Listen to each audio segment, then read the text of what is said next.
So the first thing we need to do here, guys, is prepare all the ingredients for our Mediterranean style sauce. So take a very, very sharp knife, and a little tip is to sharpen your knife before and after every use, just to keep it in really good condition. And we need to prepare our peppers.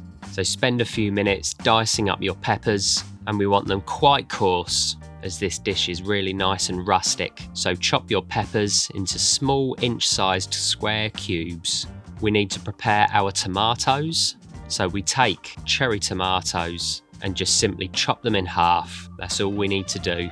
After you've chopped your cherry tomatoes in half, you just want to pop those into a bowl, stick those aside with the peppers. We need to now prepare our shallots. So chop off the top and the end of the shallot, chop it in half, remove the skins, and dice up your shallots. Not too fine. Again, we do want a bit of texture with this lovely rustic sauce. And next, our garlic. So take a few cloves of garlic, remove the skins, and then we want to dice up our garlic. You can have your garlic as you wish. You can do it coarser, you can do it quite fine. Really is up to you. So dice up your garlic, pop that aside. Next, our chilies. You can keep the seeds in for some extra heat, but here I'm going to remove them. So roll out your chili, chop off the top, give them a tap to remove the seeds, and then dice those up. Pop your chilies into a bowl, stick them to one side, and the next thing we need to do is prepare the olives. So take whatever olives you're using for this dish. You can use black or green, and basically just chop them up a little bit. Doesn't have to be perfect. You can have a few whole ones in there as well, just for texture, and then stick those into a bowl. And the last thing is to prepare our parsley. So take a really good handful of parsley, remove some of the bigger stalks and stems, and then chop your parsley.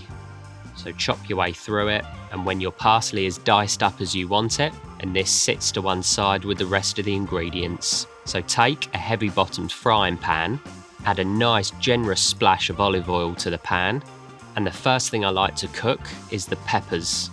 I like to roast off the peppers beautifully for this dish to get them a little bit charred and lovely and soft. So stir them around in the pan and keep them on a medium to high heat. And next, chuck in your diced chilies. Give those a few minutes in the pan to start to sweat off before we go in with our shallots and garlic. So work your chili and your peppers, chuck in your shallots. Season with sea salt and ground black pepper. Sweat down the shallots with the chilies, and when they're translucent and starting to get a little bit of colour, the last thing to go in is our garlic. Give the dish a really good stir through, get everything mixed up and coated in the lovely olive oil. As soon as they're lovely and caramelised, deglaze with some white wine. So pour in your white wine and cook that out for a couple of minutes until it becomes beautiful, sticky and syrupy.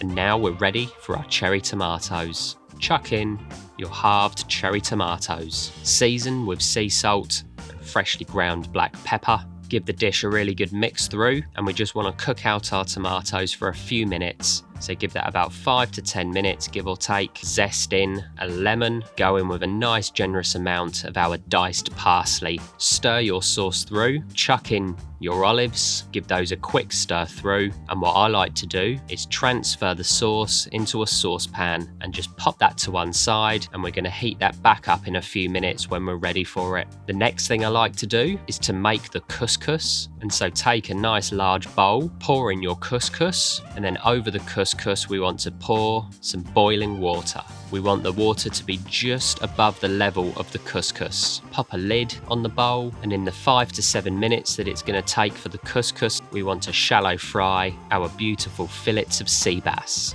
So the first thing, quite important, is to gently score the skin side of the sea bass to stop it curling up in the pan. Not too deep, and don't chop it in half. Lightly season your sea bass fillets with a small pinch of sea salt, and then take a frying pan, add a very generous amount of your olive oil. This will get the skin really nice and crispy.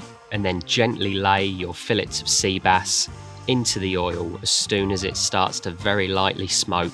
Give your fillets about a minute to a minute and a half until the skin goes really nice and crispy. Chuck in a nice knob of butter. Keep checking it every now and again. 90% of the cooking is skin side down, and then gently flip over your sea bass and then on the flesh side give them about 30 to 45 seconds roughly, and after about 30 to 45 seconds flip them back over to the skin side. So quickly pop your sauce back on the heat, and now we're ready to plate up our dish. And our dish begins with a few spoonfuls of our couscous. Onto the couscous we want to lay our lovely sea bass fillets, and then we want to finish the dish with a nice few generous spoonfuls of our beautiful Mediterranean style sauce. As it is fish, we want to finish with some lemon. Take a nice slice of the lemon and squeeze the juice over your sea bass fillets. And there we have a really delicious Mediterranean style sea bass.